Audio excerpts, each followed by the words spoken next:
මම ඉසුරු මම හලාවත ප්‍රදේශයේ ඉඳලා තමයි මේ වැඩසටහනට සහභාගී වුණේ.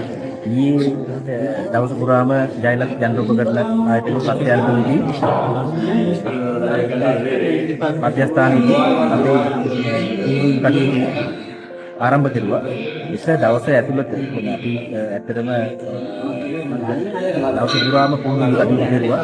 ආයතනයේ කාර්ය මණ්ඩලයේ සුවශීලී සහයෝගය මැද අපි දවස පුරාම ඒ කටයුත්තේ නියැලුණා. ඇත්තටම අධ්‍යාපන ලැබීමේ සුදුසු පරිසරයක් ආයතනය තුළ තිබුණා. අපි ඒකේ ඊයේ දවසේ ලැබපු ඒ ආභාෂයේ ප්‍රතිඵලයක් විදිහට අද විශ්වවිද්‍යාල නියමිත ඉදිරියේ තිබ්බ සම්මුඛ පරීක්ෂණයේදී අපි කැඩලි කාපේ තාංශය නියෝජනය කරපු අපේ සහෝදරවරු සියලු දෙනාම ඒකේ සිලෙක්ට් වෙලා තියෙනවා. ඉදිරියේදී මම අපිට ආයතනයේ මට්ටමින් ලබා දුන්න සහයෝගය සම්බන්ධව හදවතින්ම ස්තුතිවන්ත වෙනවා. ඉදිරියටත් අපේ සහෝදර සහෝදරියන් විදේශගත වීම සිහින තැබෑ කරගන්න වෘත්තීය මාර්ගෝපදේශනයක් සපයා ගැනීම